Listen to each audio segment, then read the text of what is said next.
Kabanata 171. Huwag kayong magkamali, Graham. Wala kaming hininging tulong medikal mula sa iba. Yung batang si Leon lang ang kusang nagmarunong at nagsalita ng kung ano-anong kalokohan, paliwanag agad ni Benedict. Leon, sabi mo? Biglang lumakas ang kabog ng dibdib ni Graham at agad siyang tumayo mula sa kanyang upuan. Oo, Leon ang pangalan niya. Bakit parang ganyan ang reaksyon mo? Graham, tanong ni Benedict habang nagtataka. Elder Shear, maaari mo bang ilarawan kung ilang taon na ang Leon na iyon? At ano ang itsura niya? Halos hindi makahinga si Graham habang nagtatanong. Hindi niya alam kung ang Leon na tinutukoy nila ay ang parehong Leon na nakilala niya noon. Isa siyang matangkad at payat na binata na nasa kalagitnaan ng 20s niya, simpleng paglalarawan ni Benedict kay Leon. Siya nga talaga, nanlumo si Graham at tila tinamaan ng kidlat habang natulala sa kinatatayuan niya. Kilala mo siya? Napansin ni Benedict na parang may mali. Oo, si Mr. Wolf ay isang napakahusay na eksperto sa alternative medicine. Ang lawak ng kaalaman niya sa medisina ay hindi ko kayang pantayan, sagot ni Graham na puno ng paghanga at respeto. Nakita niya noon kung paano ginamit ni Leon ang 6 points of faith upang iligtas ang lolo ni Iris Young mula sa bingit ng kamatayan. Simula noon ay puro paghanga at respeto na lamang ang naramdaman niya para sa pambihirang kakayahan ni Leon sa medisina. Eksperto siya sa alternative medicine. Kung ganoon, ibig sabihin totoo pala lahat ng sinabi niya kanina, at labis na nabigla sina Benedict at Cynthia at halos malaglag ang kanilang mga panga. Akala nila noong una ay puro salita lamang si Leon at hindi nila inakalang may totoong kakayahan pala ito sa medisina. Oo, malamang tama ang lahat ng sinabi niya, malungkot na sabi ni Graham. Pakiramdam niya ay napakalayo ng agwat ng kakayahan niya kay Leon, kaya naniniwala siyang mas tama ang diagnosis nito. Pero sinabi mo kanina na simpleng arthritis lang ang kondisyon ng asawa ko. Ano ba talaga ang nangyayari? Nabalot ng takot si Benedict. Magiging tapat ako sa inyo, Elder Shear. Noong una ay pinaghinalaan kong nerve damage ang kondisyon ng asawa mo, pero hindi ko yun itinuloy dahil kadalasan ay sanhi yun ng subdural hematoma sa utak. Ang hindi ko naisip ay maaari ring magdulot ng nerve damage ang impeksyon sa utak, kahit napakabihira lamang nito at may isa sa bawat 10,000 posibilidad na mangyari. Sa kasamaang palad, ang asawa mo ang isa sa 10,000 iyon. Mapait na ngumiti si Graham. Ang maling diagnosis niya ay dahil hindi niya isinama sa posibilidad ang napakabihirang pagkakataong iyon. Ano na ang gagawin natin ngayon? Parehong natulala sina Benedict at Cynthia. Kung tama ang diagnosis ni Leon, napakadelikado ng kalagayan ni Phoebe at may posibilidad na baka hindi na ito mabuhay. Pero napakahusay mo ring Dr. Graham, at nalaman mo na rin ang totoong kondisyon niya. Kaya mo ring gamutin ang asawa ko, di ba? Desperadong hinawakan ni Benedict ang braso ni Graham. Pasensya na, Benedict. Kung subdural hematoma ang sanhi ng nerve damage niya ay may kumpiyansa akong magagamot ko siya. Walang silbi. Paano nangyari iyon? Isa kang master ng alternative medicine at pinakasikat na doktor sa Springfield. Nakikiusap ako. Humanap ka ng paraan para mailigtas ang asawa ko. Namula sa matinding pag-aalala ang mga mata ni Benedict. Pasensya na, Elder Shear. Wala akong magagawa, gayon paman, may pag-asa pa rin. Pwede mo siyang pakiusapang subukan, mabilis na sabi ni Graham. Oo nga, paano ko ba siya nakalimutan?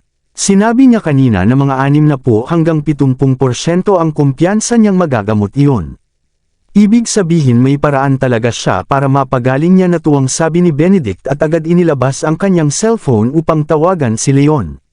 Ngunit agad ding nawala ang ngiti niya nang maalala niyang siya mismo ang nagpalihis kay Leon kanina. Nakita ni Cynthia kung gaano kaasiwa ang kanyang lolo, kaya siya na mismo ang nagsalita. Lolo, kakalabas lang ni Leon kaya malamang malapit pa siya. Ako na ang susando sa kanya para bumalik at gamutin si Grandma. Sige, bilasan mong habulin siya, at siguraduhin mong ipakita ang pagiging taos puso mo kahit pa kailangan mong magmakaawa, bilin ni Benedict. Pakiramdam niya ay mas magiging tapat kung ang apo niyang babae mismo ang personal na lalapit kay Leon upang humingi ng tulong. Naiintindihan ko. Hindi na hinintay ni Cynthia ang iba pang sasabihin ni Benedict at agad siyang tumakbo palabas na parang bala ng tren habang hinahabol si Leon sa direksyong pinuntahan nito. Sa labas ng tahanan ng mga Shear, papunta na si Leon sa parking lot at sasakay na sana sa kanyang motorsiklo nang may babaeng boses na sumigaw mula sa likuran niya. "Tumigil ka dyan, Leon," sigaw ni Cynthia habang mabilis na humahabol sa kanya. "May problema ba, Miss Shear?" nagtatakang tanong ni Leon nang makita siya. "Oo, meron.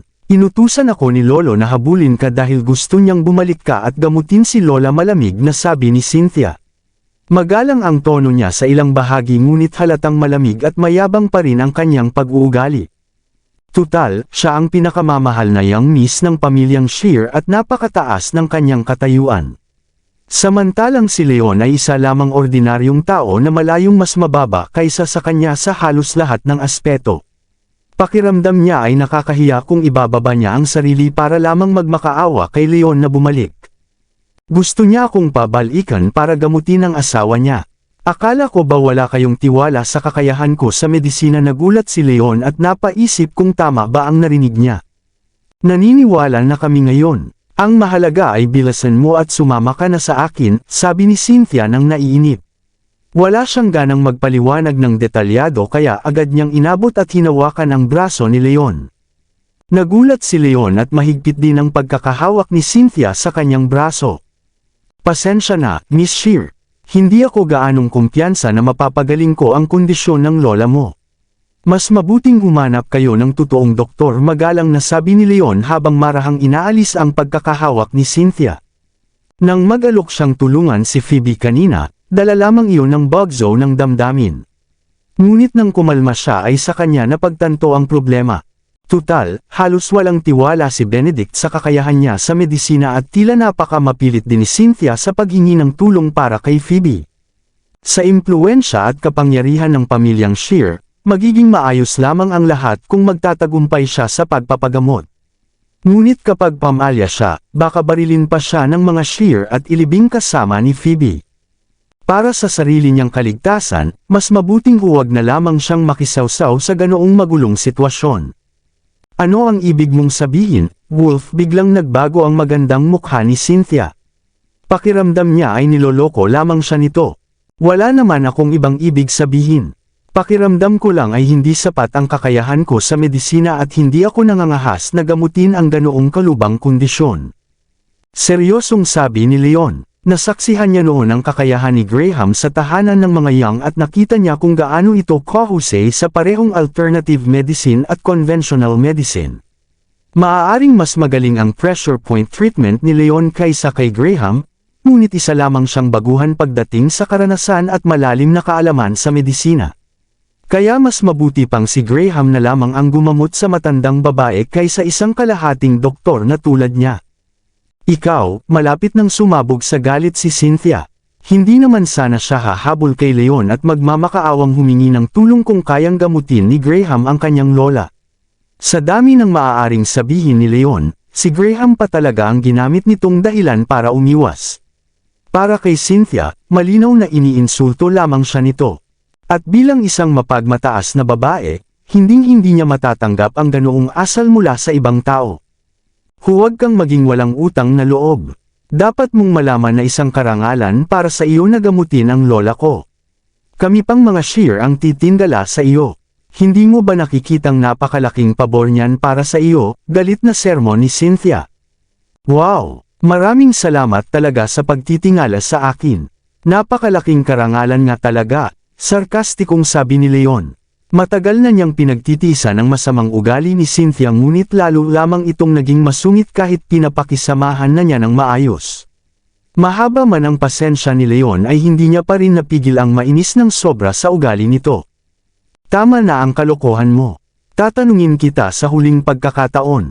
Sasama ka ba sa akin o hindi?" Matalim na titig ni Cynthia sa kanya. "Hindi. Gabi na at kailangan ko nang umuwi para maghapunan."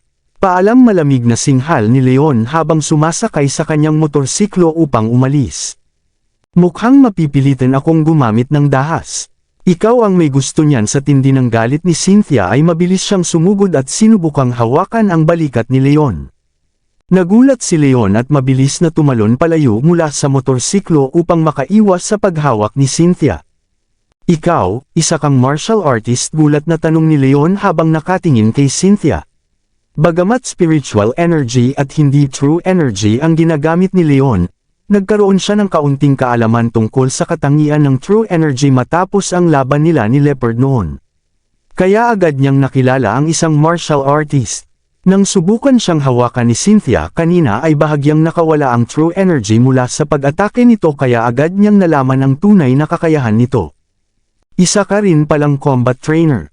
Kaya pala ang lakas ng loob mong maging mayabang sa harap ko. Pero wala rin iyang silbi. Tingnan nga natin kung gaano ka talaga kalakas. Halika at lumaban ka ulit, ninisian ni Cynthia nang mapansin niyang hindi rin pangkaraniwan ang lakas ni Leon. Mabilis na umikot ang true energy sa kanyang katawan habang naghahanda siyang umatake ng buong lakas. Tama na, malakas na sigaw ang narinig sa sandaling iyon. Halos biglang lumitaw si Harvey sa pagitan nina Leon at Cynthia. Itinaas niya ang kanyang kamay upang harangin ang atake ni Cynthia at matagumpay niya itong napigilan. Ano bang ginagawa mo, Harvey? Umalis ka dyan. Tuturuan ko ng leksyon ang hambog na batang ito, galit na sigaw ni Cynthia. Tama na, inutusan ka ni Lolo para humingi ng tulong kay Mr. Wolf. Ganito ba ang paraan mo ng paghingi ng tulong? Galit na pagsaway ni Harvey. Sinundan lamang niya ang kanyang kapatid dahil nag-aalala siya sa maaaring mangyari at mabuti na lamang na naabutan niya ito sa oras. Ako naman talaga ang nakiusap, pero tumanggi siyang sumama sa akin. Kaya wala akong choice kundi pilitin siya, nanginginig na paliwanag ni Cynthia. Akala mo ba hindi ko alam ang ugali mo? Ayoko nang makarinig pa ng dahilan mula sa iyo. Humingi ka ng tawad. Malamig na pagsaway ni Harvey.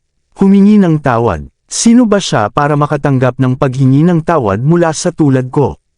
Hinding-hindi mangyayari, mariing pagtanggi ni Cynthia. Ikaw, halos umusok na ang ilong ni Harvey sa galit at magsasalita na sana siya nang pigilan siya ni Leon. Hindi ko kailangan ng tawad. Ang gusto ko lang ay makauwi ng mas maaga at sana ay huwag na akong pilitin pa ng mga shear, malamig na singhal ni Leon bago tumalikod upang umalis. Ayaw na niyang masangkot pa sa kanila.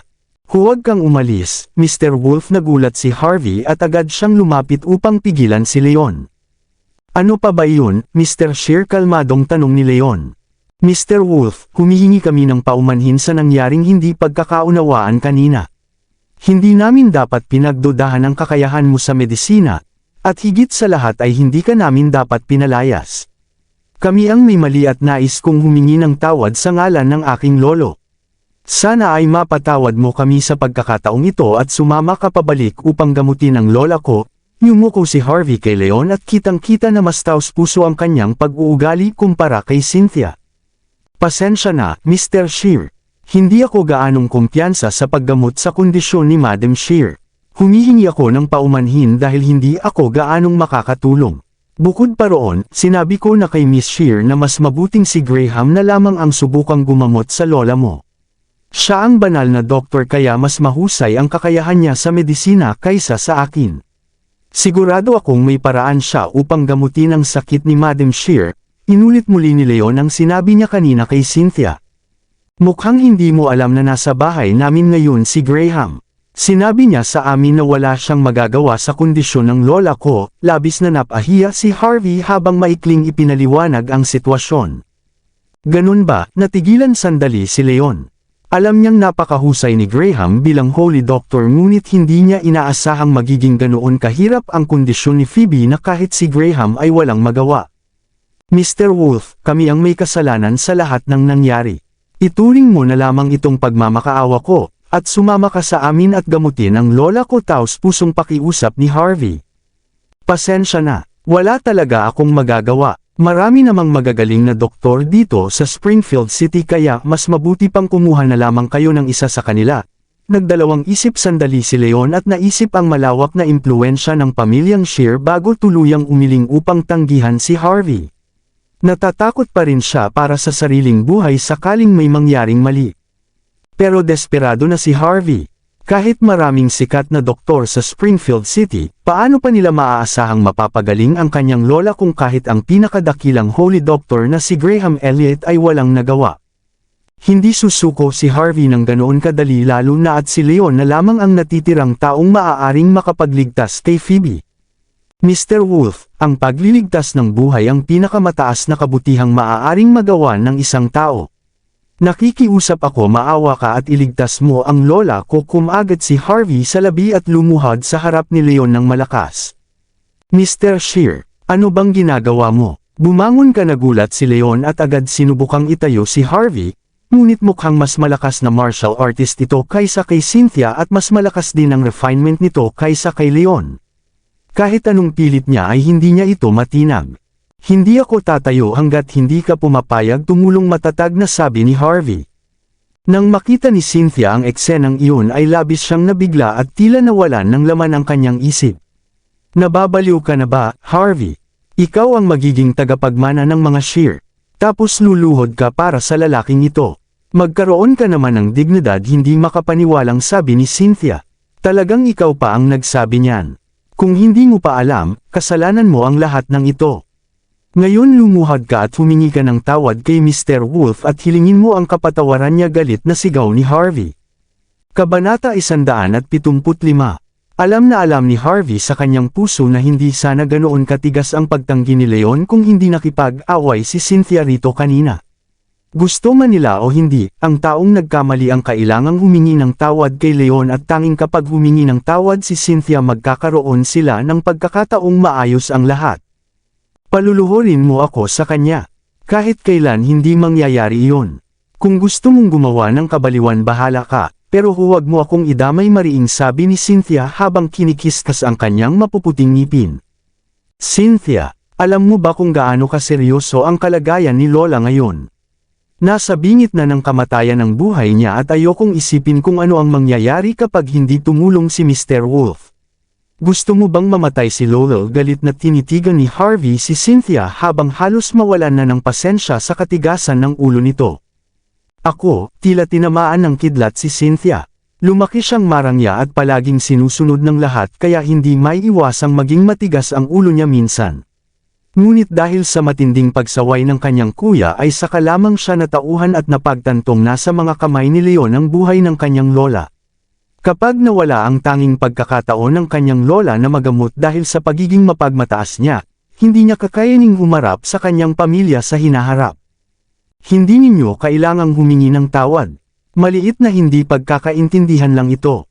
Hindi na kailangang umabot pa sa ganito, agad na sabi ni Leon. Naiilang siya at hindi alam kung paano haharapin ang dalawa. Hindi, kailangan kong humingi siya ng tawad. Kaya lumuhad ka na, Cynthia, galit na utos ni Harvey.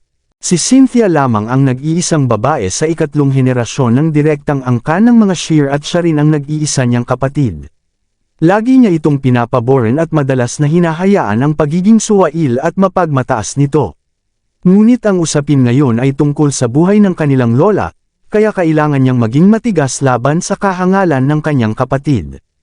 Natakot si Cynthia dahil kailanman ay hindi pa siya pinagalitan ng ganoon ni Harvey. Sa wakas ay lubos niyang naunawaan ang bigat ng sitwasyon. Nang maalala niyang nakasalalay ang buhay ng kanyang lola, tuluyan nang bumigay ang kanyang kalooban at malakas siyang lumuhad sa lupa. Pasensya na, kagatlabi ni Cynthia habang nagsimulang mamuo ang luha ng pagkakasala sa kanyang mga mata. Ako, nawalan ng masabi si Leon. Buo na sana ang desisyon niyang protektahan ang sarili, ngunit isa-isa nang lumuhad sa harap niya sina Harvey at Cynthia.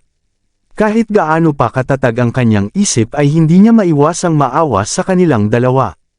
Bakit ba ninyo ginagawa ito? Mapait nang umiti si Leon. May pag-aalangan pa rin siyang pumayag, ngunit pakiramdam niya ay hindi rin tama kung tatanggi pa siya. Mr. Wolf, pakiusap iligtas mo ang lola ko, patuloy na pagsusumamo ni Harvey. Sige na, pumapayag na ako. Tumayo na kayong dalawa, malalim na buntong hininga ni Leon habang tuluyan ng lamambat ang kanyang puso at pumayag na tumulong. Salamat. Maraming salamat, labis na natuwa si Harvey at agad itinayo ang kanyang kapatid. Sa wakas ay gumaan ang mabigat na pasanin na nasa puso niya.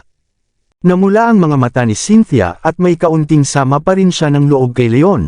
Ngunit dahil pumayag na itong tumulong ay tiniis niya ang kahihiyan alang-alang sa buhay ng kanyang lola. Pagkatapos noon ay sumama na si Leon kina Harvey at Cynthia pabalik sa tahanan ng mga Shear. Naghihintay sina Benedict, Phoebe, at Graham sa hardin. Mr. Wolf, lubos akong humihingi ng paumanhin dahil sinisi kita kanina. Taos-puso akong humihingi ng tawad at sana ay huwag mo yung damdamin na kangiting sabi ni Benedict kay Leon. Hindi mo kailangang maging masyadong magalang, Elder Shear. Naiintindihan ko ang nararamdaman, ngumiti si Leon. Pagkatapos ng ilang magagalang na usapan ay dumating na sila sa tunay na pakay. Elder Shear, may gusto muna akong linawin dito. Napakahirap ng kondisyon ni Madam Shear at mga 60 hanggang 70% lang ang kumpiyansa ko. Hindi ko magagarantiya na mapapagaling ko siya. Ayos lang iyon. Ang mahalaga ay ginawa mo ang lahat ng makakaya mo. Anuman ang maging resulta, habang buhay naming aalalahanan ang kabutihan mo, taimtim na sabi ni Benedict. Bagamat labis siyang nag-aalala sa kondisyon ng kanyang asawa, tiniyak na ni Leon na may 60 hanggang 70% siyang kumpiyansa. Sa larangan ng medisina, ang ganoong kataas na antas ng kumpiyansa ay kadalasang nangangahulugang magiging maayos ang lahat. Kapag may buhay may kamatayan din. Nasa tadhana na kung mabubuhay pa ako o hindi. Kaya huwag mong isipin na kailangan mong pasanin ang napakalaking bigat, Mr. Wolf. Mabait na ngumiti si Phoebe. Matanda na siya at paulit-ulit na niyang nasaksihan ang ikot ng buhay at kamatayan. Kung hindi man siya mapagaling, kontento na siya sa naging buhay niya.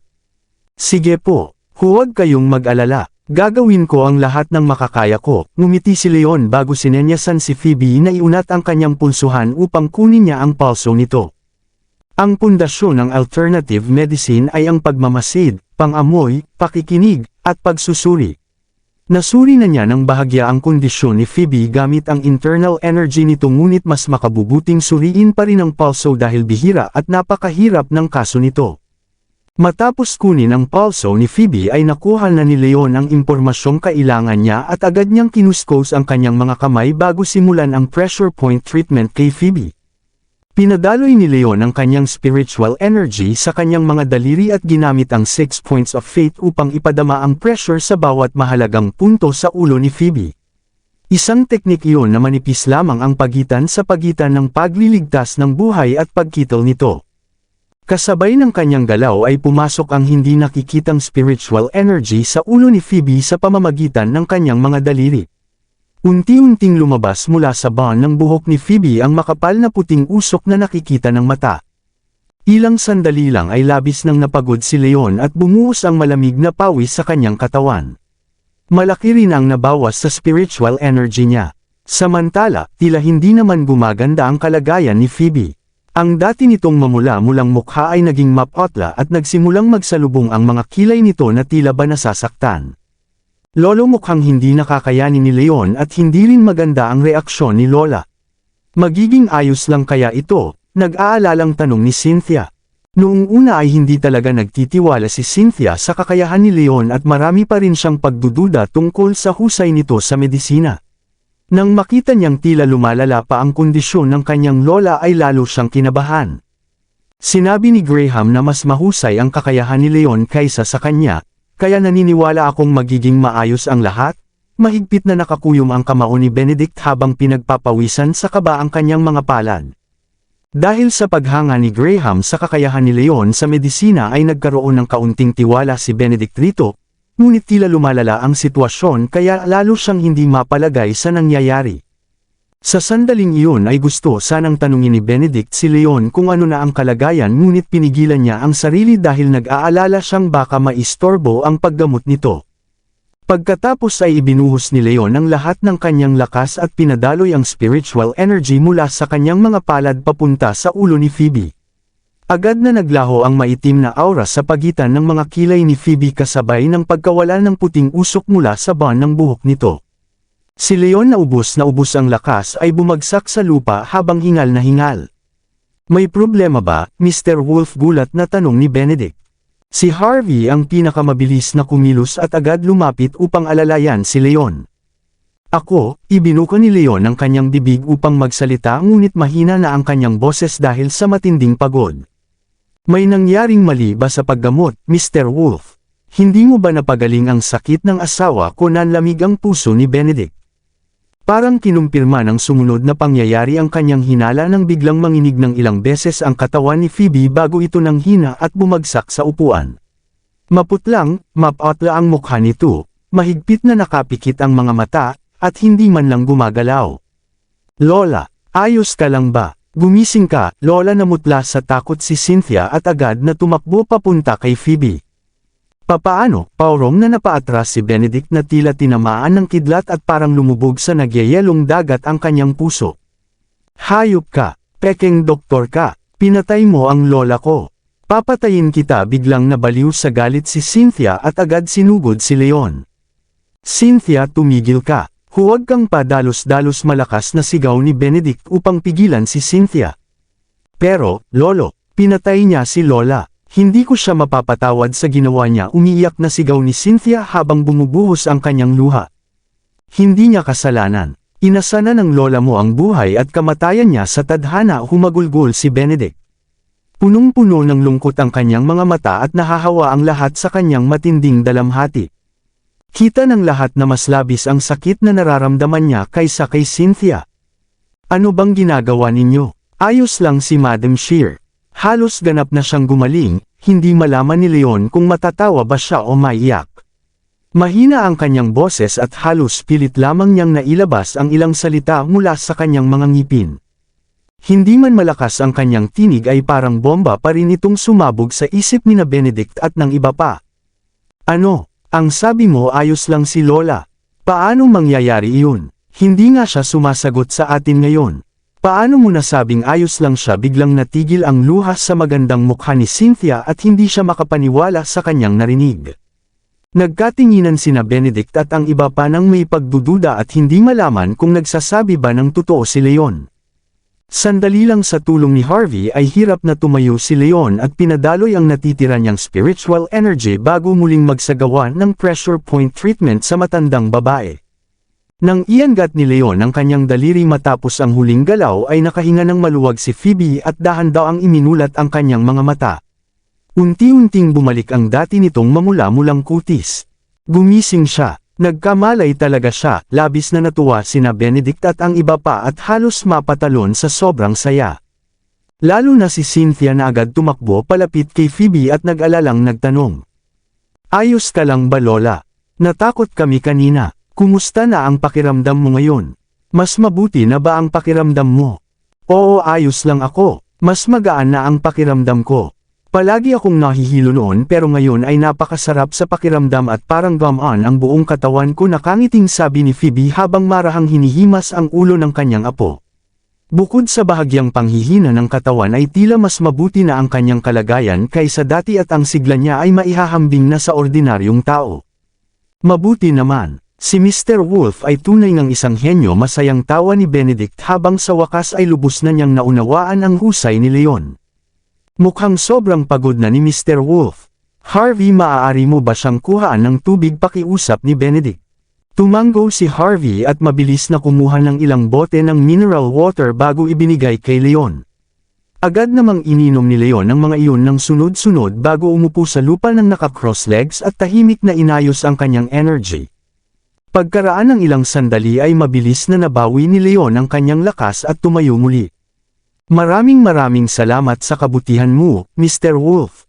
Lubos kong pinahahalagahan na napagaling mo ang sakit ng asawa ko, taimtim na yumuko si Benedict kay Leon. Puno rin ng pasasalamat ang tingin ni na Harvey at Cynthia kay Leon. Bagamat may kaunti pa ring sama ng loob si Cynthia ay napuno na rin ng paghanga ang puso niya para kay Leon. Napakabait ninyo, Elder Shear, mahinang ngumiti si Leon. May isa pa akong kailangang linawin. Halos ganap nang gumaling si Madam Shear pero hindi pa siya tuluyang magaling, mapait na ngumiti si Leon. Dahil 60 hanggang 70% lamang ang kumpiyansa niya noon at wala siyang ganap na kontrol sa sitwasyon, may ilang hindi magandang nangyari habang ginagamot niya ito. Hindi pa tuluyang magaling. Ibig bang sabihin ay sintomas lang ang nagamot mo at hindi ang ugat ng sakit, kaya may posibilidad pa rin itong bumalik sa hinaharap? Nagulat si Benedict at bahagyang nabawasan ang saya sa kanyang puso. Ganoon din ang naramdaman ni na Harvey at Cynthia at bahagya silang kinabahan sa sitwasyon. Hindi yun ang ibig kong sabihin. Ganap ko nang nagamot ang impeksyon sa utak niya, kaya halos imposible nang bumalik yun sa hinaharap. Ngunit hanggang doon lang ang kaya ko. Hindi ko kayang ayusin ang mga nasirang nerves niya at maaaring habang buhay na siyang gumamit ng wheelchair o tungkod na hihiyang paliwanag ni Leon.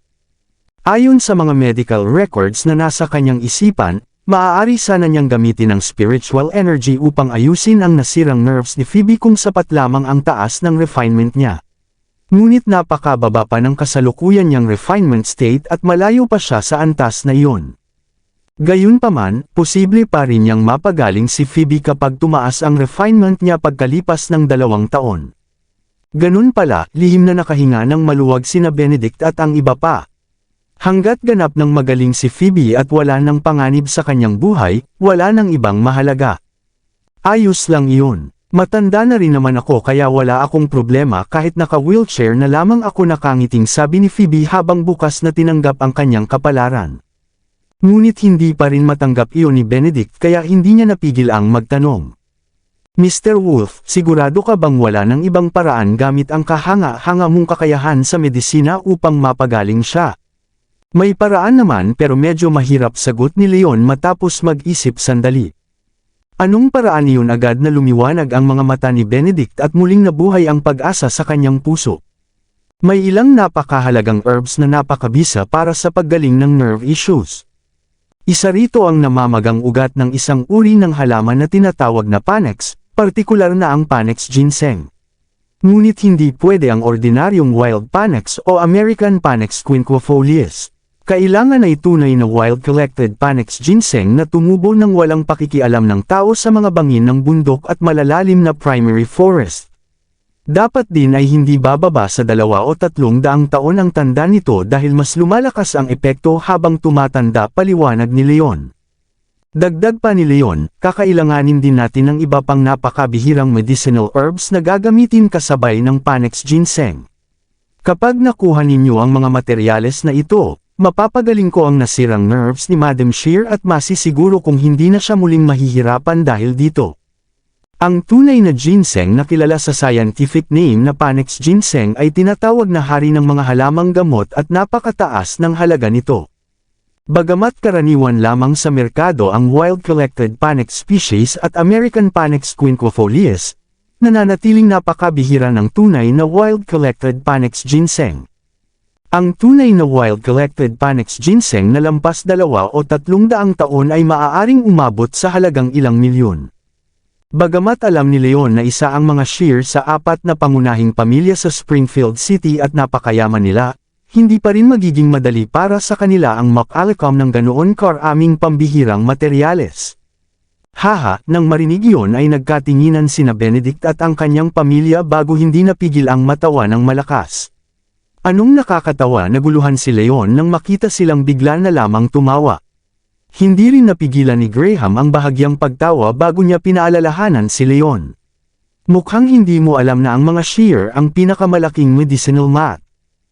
Maraming salamat sa lahat ng sumusubaybay. Please subscribe and follow my YouTube and Facebook channel, Filipino Novel. Maraming salamat po. Maaaring mahirap iyon para sa ibang pamilya, pero napakadali lang yan para sa kanila, sabi ni Graham. Kaya pala nagulat si Leon at saka lamang niya naunawaan. Sa totoo lang, Mr. Wolf, mayroon kaming tunay na Panax ginseng na mahigit 360 taon na ang tanda. Tungkol naman sa iba pang mahahalagang medicinal materials, sabihin mo lang kung ano pa ang kailangan mo, at agad akong mag-uutos na ihanda iyon, nakangiting sabi ni Benedict. Sige, isusulat ko na lang ang mga kailangan, tumanggo si Leon. Humanap siya ng papel at ballpen bago nagsulat ng prescription at iniabot iyon kay Benedict. Bukod pa roon ay inutusan din niya si Benedict na maghanda ng earthenware pot para sa pagpapakulo ng gamot kasama ng uling at iba pang kakailanganin.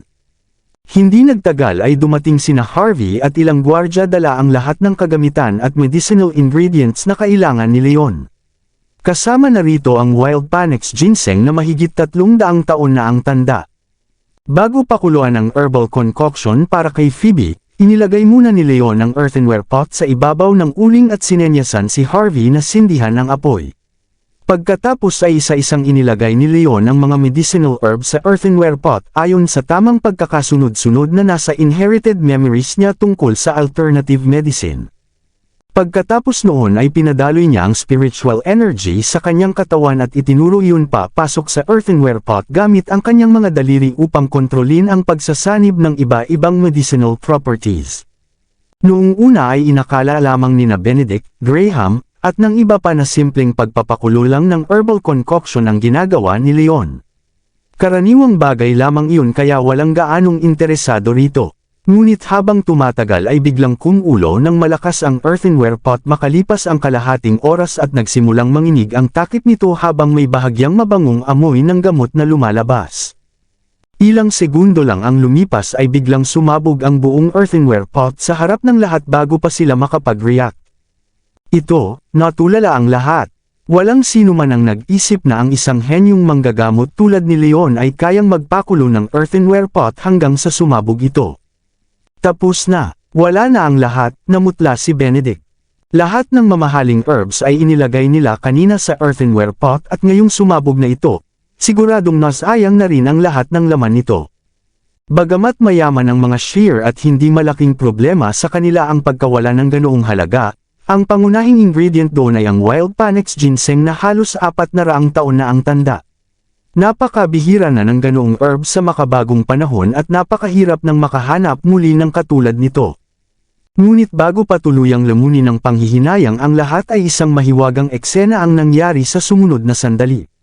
Nang buksan ni Leon ang takip ng palayok ay nakita niya ang mahigit 100 pills na kasing laki ng jelly beans na nakatago sa mga durog na piraso sa ilalim ng pot. Kulay dilaw at kahel ang mga pills. Mga chemical pills, labis na nagulat ang lahat at halos malaglag ang kanilang mga panga. Hindi nila inakalang nagawa ni Leon na gawing mahigit 100 alchemical pills ang isang buong palayok ng medicinal materials. Sobrang hindi kapani-paniwala ng paraan niyang paggawa ng gamot.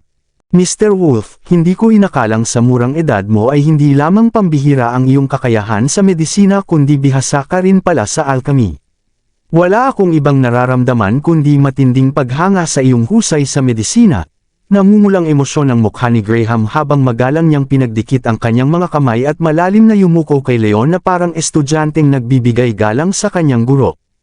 Magkapareho ang pinagmulan ng alternative medicine at alchemy. Noong sinaunang panahon ay maraming pinuno ang naghahangad ng immortalidad at doon nagsimulang sumikat ang alchemy. Sa makabagong panahon naman ay kakaunti na lamang ang tunay na nakakaalam ng alchemy. May ilang kilalang practitioners ng alternative medicine tulad ni Graham na kayang gumawa ng medicinal pills gamit ang mga makina o espesyal na kagamitan, ngunit si Leon ay walang ginamit ni kahit ano. Ni hindi niya ginamit ang tradisyonal na furnace at cauldron na karaniwang gamit sa alchemy upang gawing pills ang gamot. Walang duda na tunay na alchemy ang ginamit ni Leon.